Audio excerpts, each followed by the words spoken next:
Just yesterday, someone asked me, in your art, do you process your emotions and your trauma?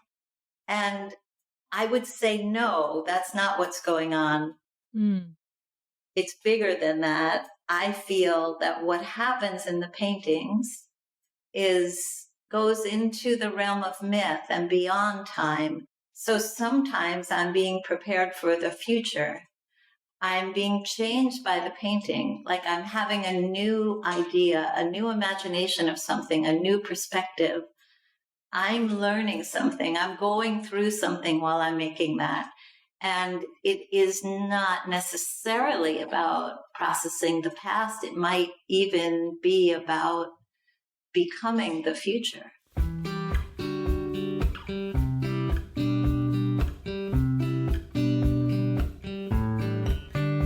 Hello, and welcome to the Emotional Expedition podcast. I'm Meg Thomas, and if you want to live a more open-hearted, magical life, it all starts with your emotions.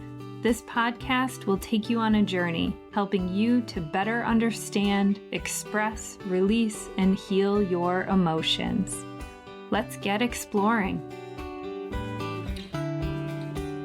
Welcome back, everyone. I am so excited and honored to introduce you to a beloved teacher that I had, Joan Hanley. She was born an artist and has spent her entire life being dedicated to that. She's a teacher. She's a creative arts mentor. She's the author of one of my favorite books, Combining Art and Yoga, which is a book I have used many, many times and shared with a lot of people through retreats and just using art as a way to move some of the emotions through the body. She works from her studio in Harrisville, New Hampshire, and her magical paintings are shipped worldwide. She also has opportunities to work one-on-one with her as well. And I can't wait for you all to get to know her. So welcome, Joan. How are you? I'm really well, Meg. It's great to see you again.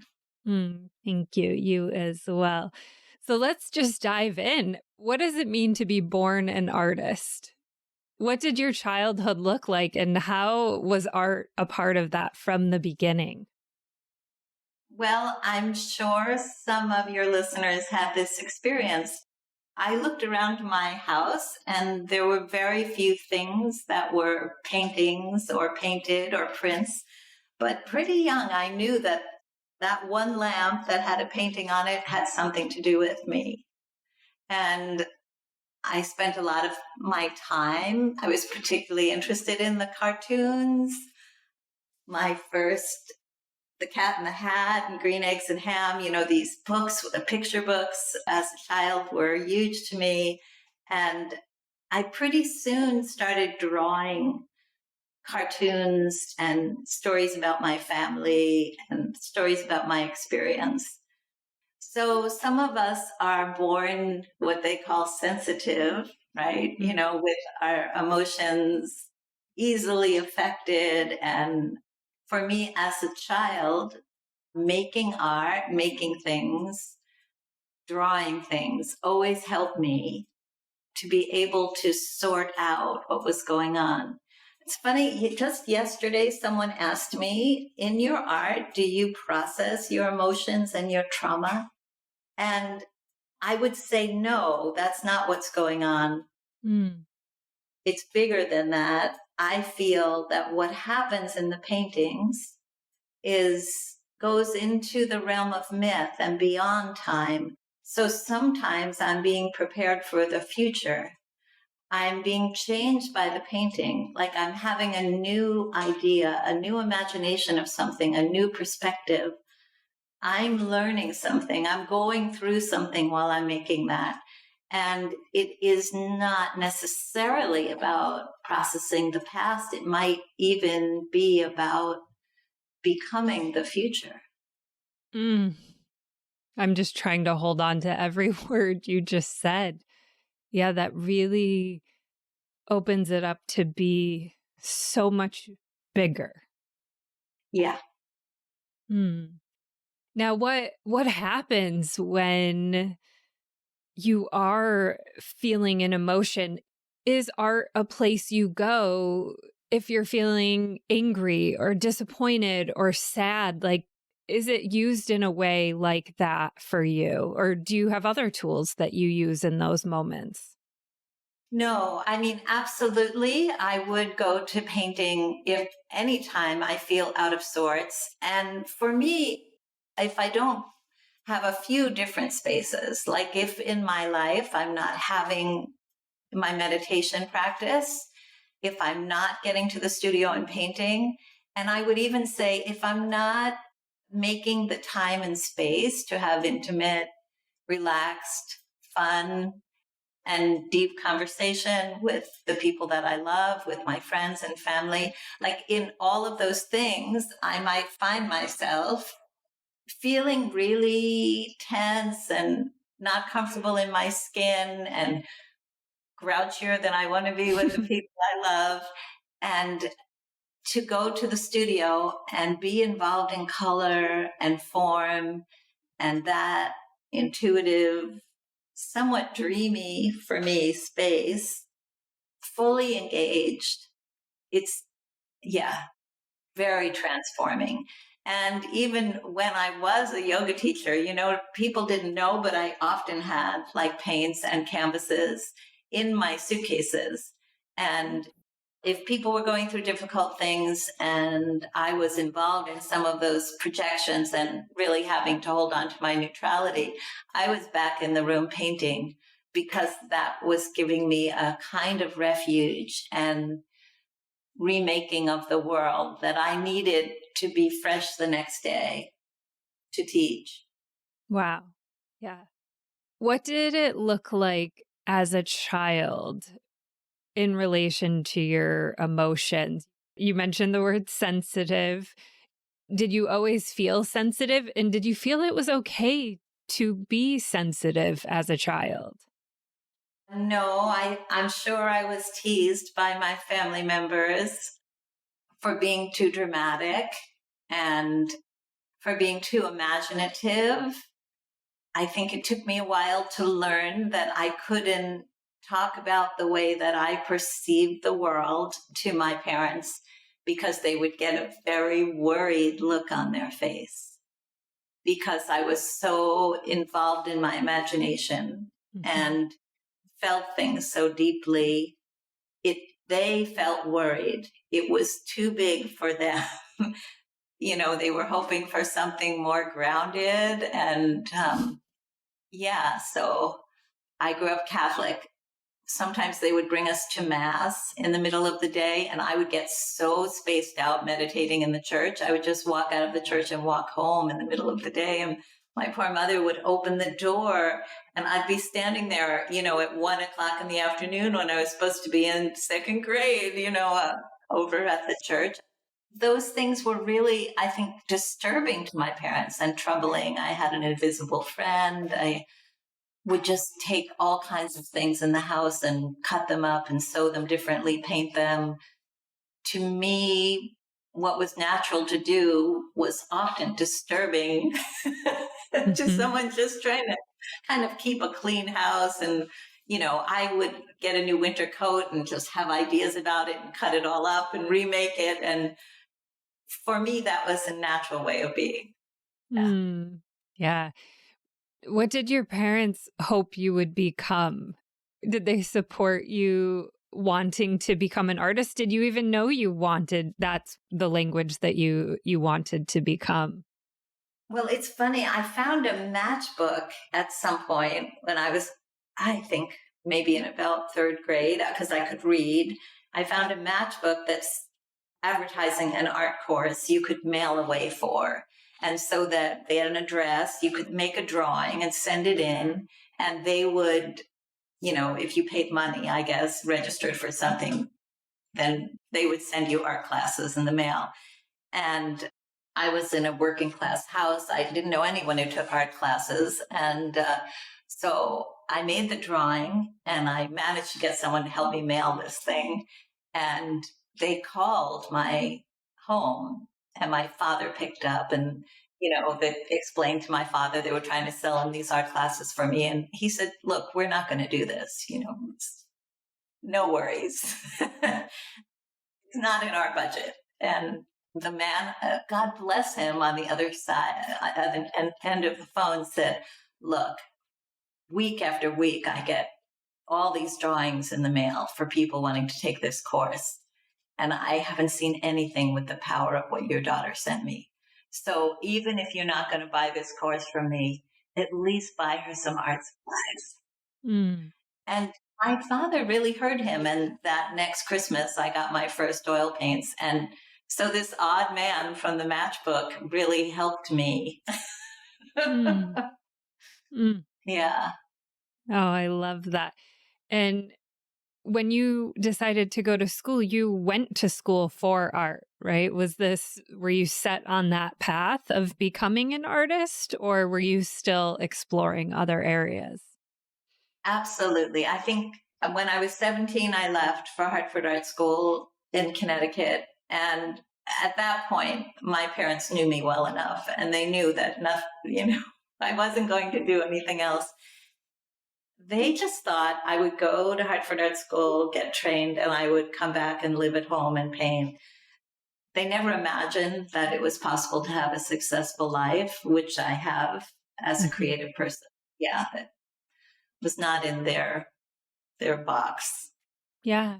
Mm. But they were willing to support me and help me. I mean, I worked through school, a few jobs, but they definitely supported me and made it possible for me to go to college and art school. Yeah. Yeah. Mm. Beautiful. Would you talk a little bit about how you have combined yoga or meditation, how you've combined these spiritual practices with your art, the part of your process? Well, I certainly have not invented this combination. It's probably as old as us being human beings, that we have, as shortly after Homo sapiens stood up, they started painting on the walls. They didn't need to do that. They needed to tend the fire and hunt, gather food, but we've always needed a spiritual life. It's a natural inclination, and we have always needed a creative cultural life. Certainly, both of those things are sometimes done in a way that are helpful or not helpful, and throughout, the history of all religions, there have been arts, and very specific.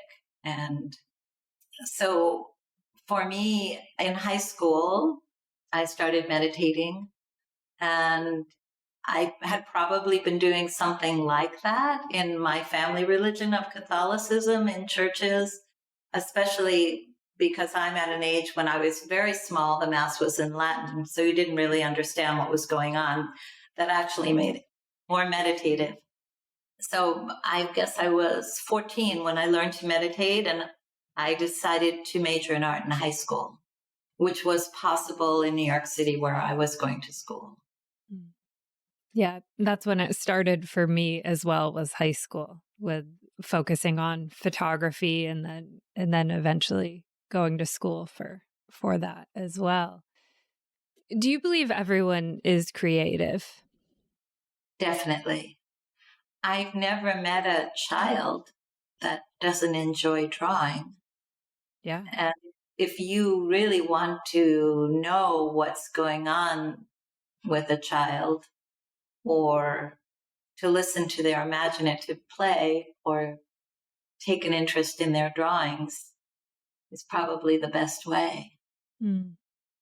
That's a perfect example. Yeah, I've never met a child that couldn't connect with that part of themselves. Even I was recently playing Lincoln Logs with a little nephew, and that became this creative process in a way. Yeah. Yeah. Mm. Are there any ways that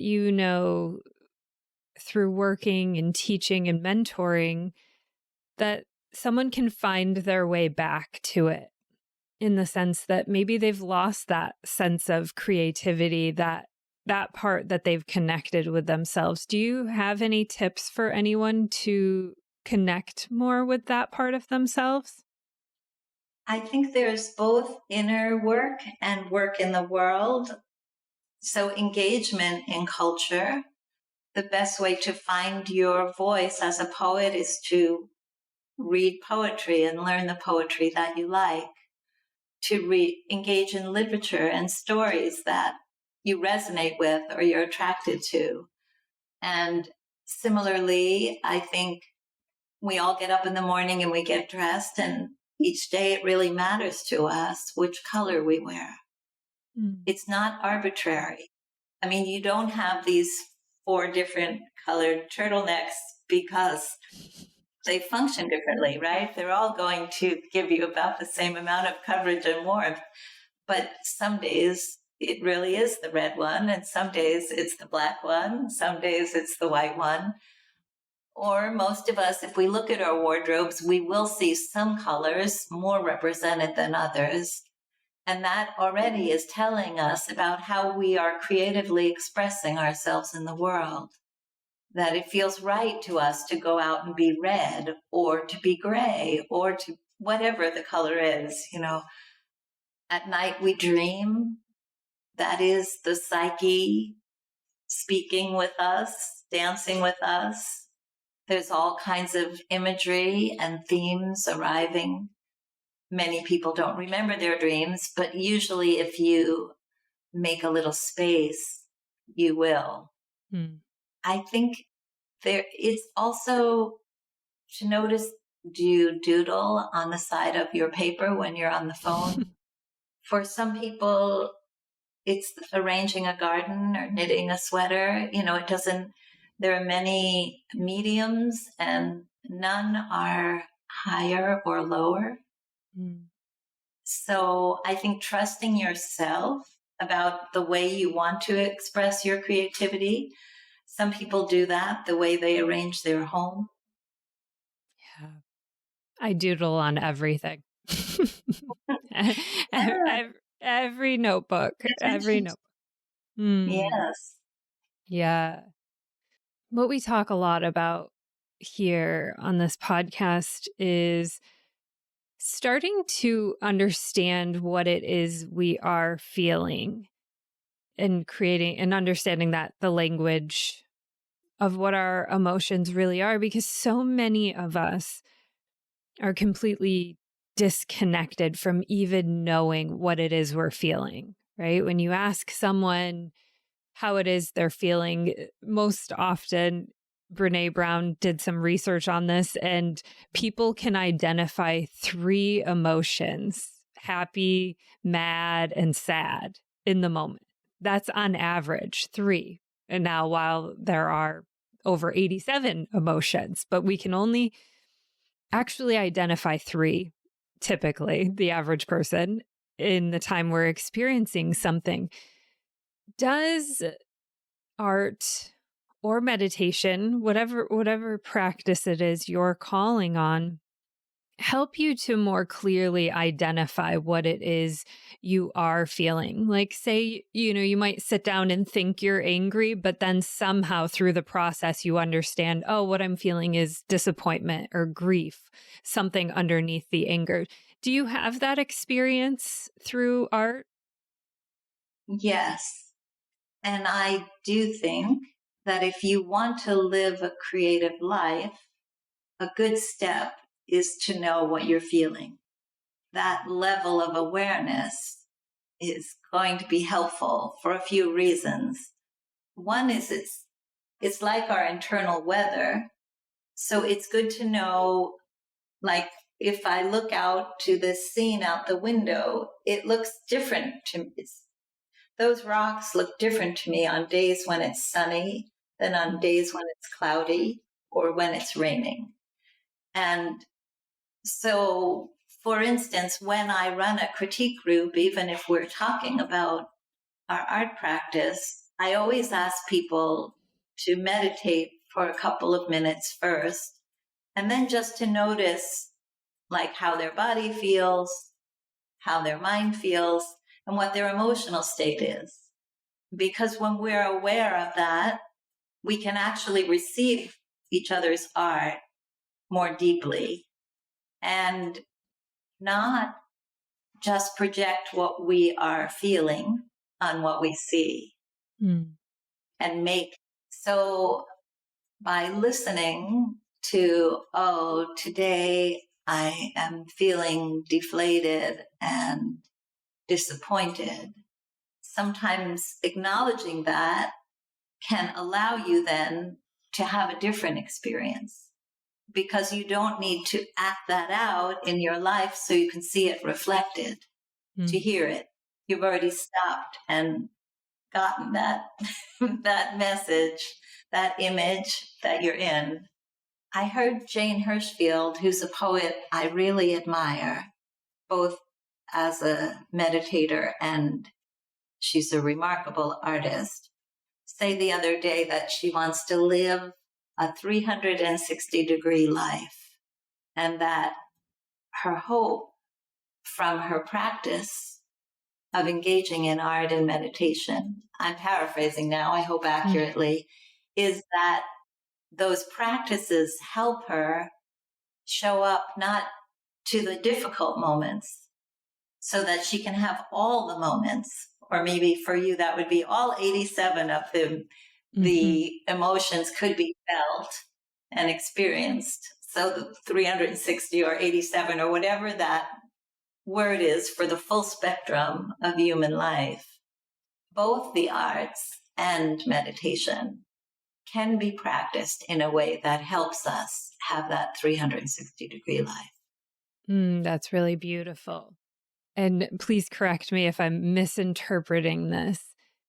I'm almost seeing it as a way to have an awareness of what it is we're feeling, that art can help us understand better what it is we're feeling.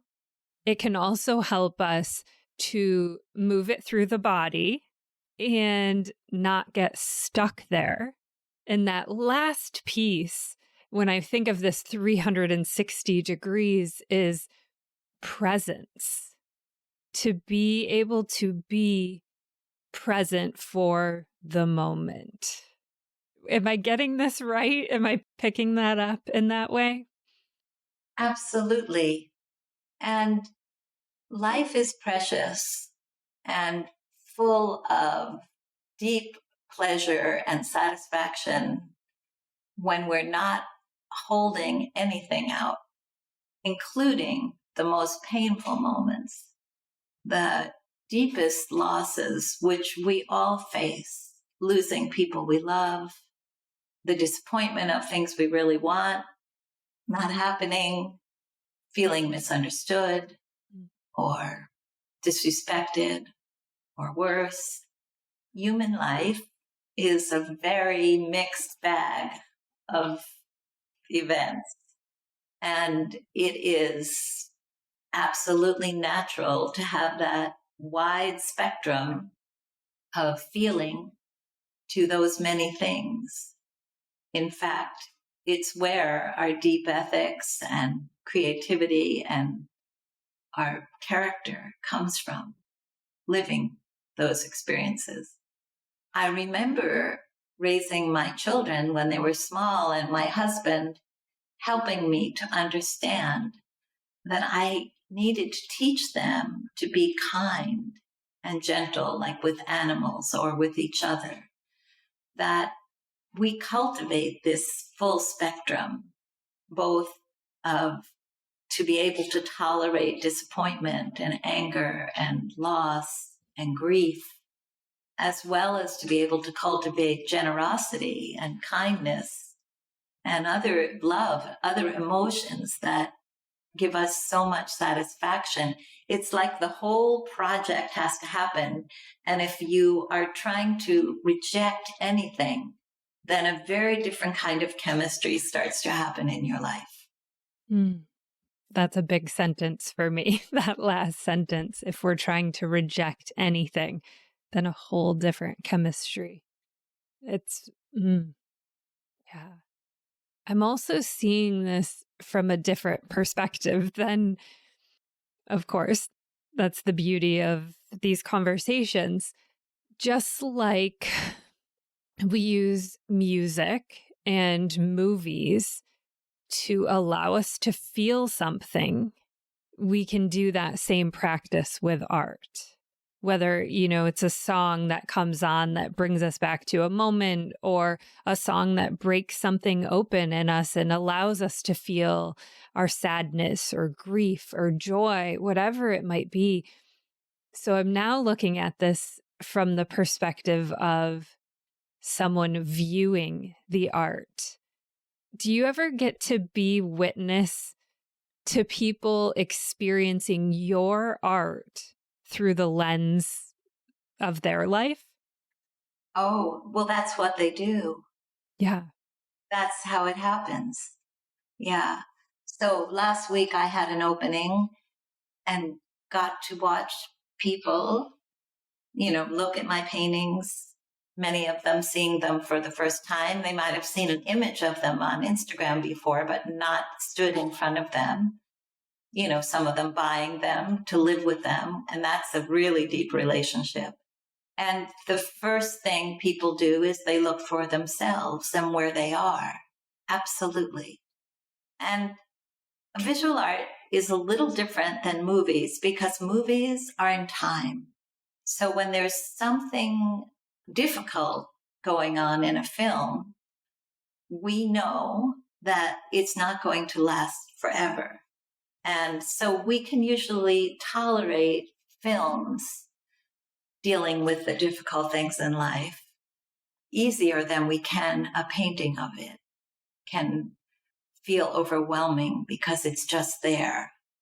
I think the best paintings for me have some bit of that 360 degrees in it. Mm-hmm. So that I hope that people can always find a way to connect. My painting, the show that's up now, is figurative. It was interesting to me. Some people, when they stood in front of the paintings, would even make the posture of the figure in the painting unconsciously just stand that way, mimic what they saw. Yeah. So that's how deeply we take those things into our bodies. Wow. That mirroring happening in real time. Would you share with us a piece of art of yours that you love and the story of how that piece came to be? Yeah. When we were just talking about the mimicking, I was thinking of an image from this exhibition, which I can give you a photograph of. I don't know if you post things with your podcast. I do. Yeah. That'd be lovely. Yeah. So this is a painting called Three Bodhisattvas. And it's a painting of my daughter and her partner having a conversation in an art museum. And next to them is a pedestal which has a Buddha on it, standing Buddha. And I made that painting because I was just thinking about young people like yourself and this world and how hard it can be to negotiate finding your family, finding your place, your work, and also feeling all these young people who are so sensitive in this world that has deep trouble. And I felt like I just saw the bodhisattva nature of these young people who are suffering. Even though they might appear successful, beautiful, certain things really together, that it's difficult. And gender roles are changing, societal roles are changing, the environment can be very troubling. There's just a lot of things that your heart can just break open from. I was just feeling that in this young generation coming into the world right now, how beautiful they are and how the struggle that they've taken on is also beautiful, even though it's difficult. It has a deep beauty. If somebody doesn't know the term bodhisattva, can you explain that? There may be people listening who don't know what that means. Bodhisattva is a word from the Buddhist tradition, and it refers to those who have a lot of spiritual awakening, but decide not to sort of evolve out of this world, but decide to stay in this world and feel the pain in order to help others. I've never heard it explained that way. That's so beautiful, and that resonates so deeply with me and the work and the journey that I feel that I'm on. Thank you. Do you have a favorite piece of art from another artist? Something that I loved how you explained almost that the willingness or the desire to look at in your home maybe every day, and it may not, it may be pure joy or it may mean something else. Do you have a piece that you love that you had to surround yourself with? Absolutely. I'm thinking of so many pieces that I live with. One, I don't know the artist. Someone gave my husband, before we met, a tanka, which is a large painting of the spiritual realms from Nepal that they had bought in Nepal. But I think it's a Tibetan artist. And I look at that one all the time and see something different. I also have a friend, Sean Delaney, who I have one of her landscapes at the top of the landing as you go upstairs. And her landscapes are very gestural and simplified. And I always feel that painting is talking with the weather outside, the weather inside me. It just like resonates and connects. And I have a Mark Milroy painting of a Canadian goose sitting on a nest that has a certain melancholy quality. And I think that's a very nice thing to have too, to have some paintings around you that have these different feelings, but that you can sort of delight in that melancholy. And then when you meet it in yourself, like you've learned something from that painting about taking that melancholy lightly, or, its humor, its beauty, its funkiness. Mm. And there are paintings like Rembrandt, Vermeer, Bonnard. There are certain artists that when I look at them, I feel I can, just go right out of my body into some sort of vast state of imagination. Yeah, I'm thinking of all the art I love now in my home and in my experience and photographs that I've taken over the years. That it's fascinating of how many, probably hundreds of thousands of photographs I've taken at this point, and that I can have a few that really stand out.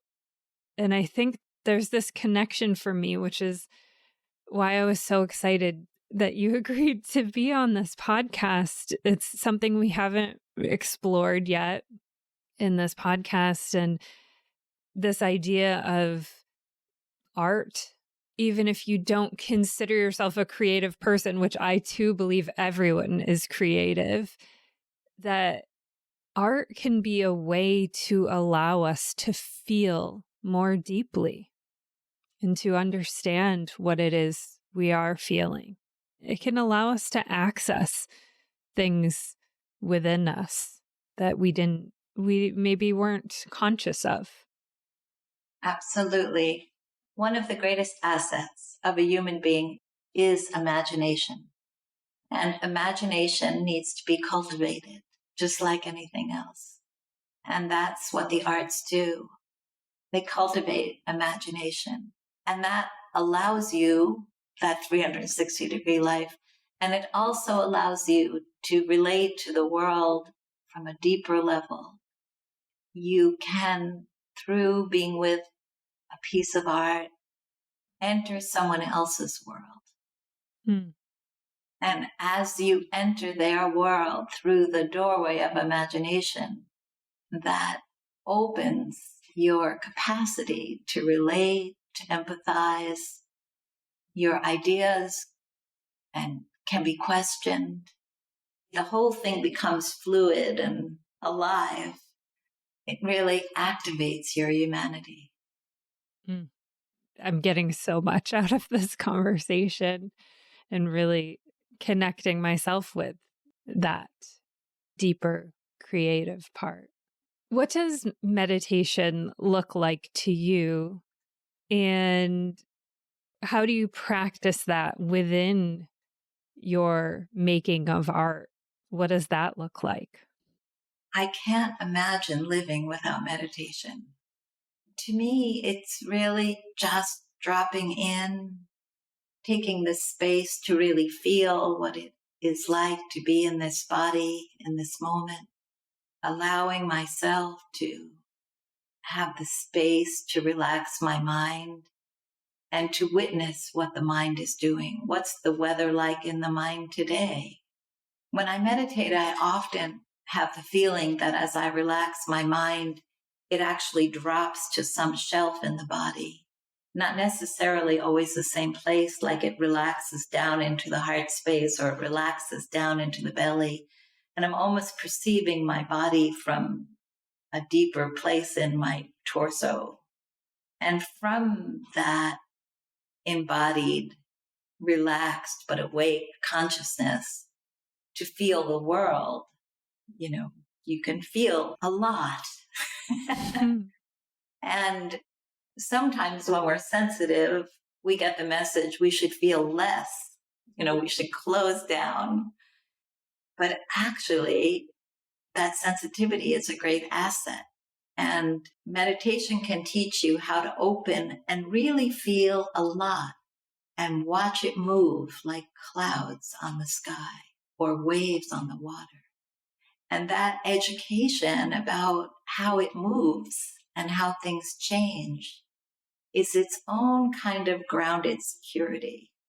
It's a bit like I was saying, when you're watching the movie and something bad's happening, you've learned you can tolerate that because that's not for, it's moving through. And I think in meditation, we make the space to witness things move. I'm now also looking at this through the lens of weather, that our emotions, if we can just treat them like weather, if we can know that they are constantly moving and changing and not allowing ourselves to get stuck. And also, I think a big challenge that a lot of our society experiences, and in generations, I'm now starting to really recognize the difference between generations as it pertains to emotions, this idea of suppressing and just shoving the emotion down into our bodies. And if we can look at it more like you said, weather, I really love this idea of not suppressing, even allowing ourselves the space to be aware of and not get stuck in, have a consciousness and recognize it's constantly changing and moving. Yes, and there are no wrong emotions. There's no emotion that you should not have. Mm-hmm. And in fact, if you're living in this world and you're not experiencing difficult emotions, you're not really alive. There are a lot of really hard things going down. This morning we had to hear or see or hear about this film of this beautiful young photographer in Memphis being beaten to death. Now, that's a terrible heartbreak. I looked at that young man's website and his photographs, and I just felt this person who was so loving and sensitive. And what a it's just horrific. So if I can allow myself to just feel crestfallen at the fact that this has occurred in my world, and then to feel grateful that I can go and make more of my work today, and I can go and love the people I love today, that I actually have life. And hopefully I'm more committed to innocent people surviving today. All kinds of things can happen from just taking the hit. That's a terrible thing. Mm-hmm. And in all of our lives, heartbreaks happen. And I do think engaging in art and culture is a way and to begin to curate your experience so that you're not holding out the real difficulties, but you're also supporting yourself with the things that help you move with the weather. So you can have a stormy moment where it feels dark, contracted, or angry, or whatever that is. But as you said, you don't get necessarily locked there. Mm-hmm. You don't start creating that again and again in your mind, because you are actually engaged with this flowing creative thing, which is our world. Because the other thing that's happening right now is a million acts of generosity and kindness and love. And those are also real. And if I'm open, I can also feel that, so it's a very big, complex thing. And we cannot control it, but we can curate what's in our lives and what we're spending time doing and who we're relating to. And I think that's one of the things you mentioned to me, that you would ask me about the books that I read. And every night that I don't have a social engagement, I go to bed an hour early with great books. And I think of it, I'm going to go spend the last hour of my day with a few geniuses. Oh. In intimate conversation.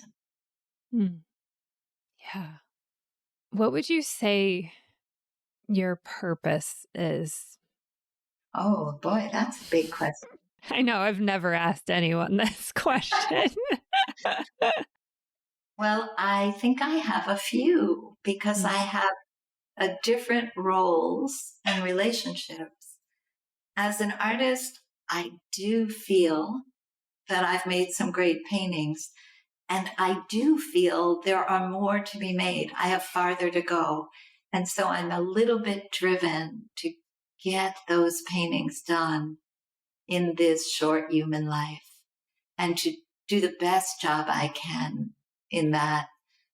So that's one purpose, is making of those works of art, which I think is as my energetic legacy, that they will probably be here after I'm not, depending on how things go down. I don't know. Again, I don't control those things. I'm trying to have some positive input, and then I have a role as a teacher and a mentor. And I think my purpose in that is really to help people be who they are. That's beautiful. Are you ready for our rapid fire questions? Yes, I am. Okay. What is your favorite book or two? It sounds like you read a lot of books. Yes, it would definitely have to be a few. My first favorite book was indeed The Cat in the Hat by Dr. Seuss. Oh, yay. And then my next favorite book, when I was 20, I met a young man who was a guitarist in a punk rock band on a bus. And he gave me a copy, which I still have and read regularly, of the Tao Te Ching, Oh. which is an, ancient book from China that has been important in my life and very deep wisdom. I also love Zen Mind, Beginner's Mind by Suzuki Roshi. Mm. And I guess they're talks he gave that his students wrote down. That is a really wonderful book. Okay. I'll have to look at that. What are you currently reading? Well, as I said, I usually keep about 10 books on my nightstand or somewhere in the bedroom that I just know whatever happens, I'm lucky. I have a home. I can go in there and surround myself with these particular geniuses. And so I grabbed just a few of them today. One book that's been really important to me over the last year is this anthology of Native Nations people's poetry by Joy Harjo. And I don't know if you know her. She was the No. poet laureate of the country, the last one. Yeah. She's a native poet, and I so recommend her. And the amazing thing about this book is it's many, many, many native people's poetry. And yeah, it really fed my imagination of the land we live on and the history. Much of it heartbreaking, but not all of it. What is being the deep mysteries and also the deep heartbreaks of the indigenous people of our country and the deep wisdom. So I love that book. And then I'm reading this book, which is called Do Paintings Bite? This is an old by Leon Golub, who's an amazing painter who really is able to paint about the darkest things. Just something I don't do. I paint about the most ordinary things, I think. But I'm very interested. You can see how many good ideas I've gotten in our intimate conversation. And the last one I'm reading, I also love this writer, David Hinton. He's a translator and a writer. His new book is called China Root, and it's about Taoism, Shan, and where Zen came from, and in relation to that journey. This is a particularly good book for me because it has a lot of, you can see it has little Chinese characters in it. And since my book was translated into Chinese and I went there a few times, maybe several times, I started studying calligraphy there, learned a lot about using the brush. And so I'm very interested. But a book by David Hinton, well, two books by David Hinton that might be even better for your readers just meeting him. He has a beautiful book called Hunger Mountain. And also he has an anthology called Wild Poets of some how this consciousness of ancient China came up through American poets. That's very interesting. Yeah. Okay. We're adding those to the list. What is one thing you know for sure? That being able to love is the most important thing. Yes. Do you have a favorite quote or poem, something you would like to leave us with? Yes. Well, I have this little book I just made. Oh. It's called What's Going On? Contemplative Paintings by Joan Hanley. The reason I made this book is I put this exhibition up and my husband, who is Thomas More, the writer, was moved by it to write something about my work. And what he wrote was so good, I had to make a book out of it. Oh. So I published this little book, and I can give you a link if people are interested, but I wanted to read a short paragraph from it. So this is Tom's voice, not mine, but I'm reading it. Art does not state facts. It does not always represent what is out there in the world. Rather, it evokes profound realizations and emotions, even relationships and values in all their complexity, subtlety, and levels of meaning. At its best, it makes invisible realities present for our visitation and contemplation. Art is a way of knowing and discovering. So beautiful. Thank you. Thank you for sharing that. I will have links in the show notes. I will link to her new book. Joan's Instagram is at Hanley Studio, and that's Hanley. She has a couple different websites. Which website shall we share? HanleyStudio.com. HanleyStudio.com. Beautiful. And you can see her artwork there. So incredibly powerful. And I highly recommend to check out her latest pieces, which really speak to this time that we have just come through. So, or are still navigating. I wouldn't even say have completely come through, are just still navigating. So thank you so much, Joan, for being here today with us and sharing. Thank you. I really enjoyed it, Meg. Thank you for the invitation and for the good conversation. I'm so grateful you're here. Thank you for listening. And if you loved this episode, will you please share it with a friend or two?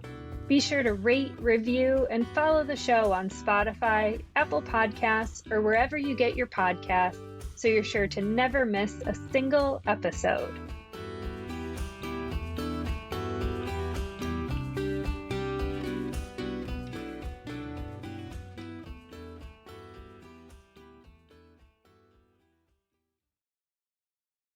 This podcast is part of the Sound Advice FM network. Sound Advice FM, women's voices amplified.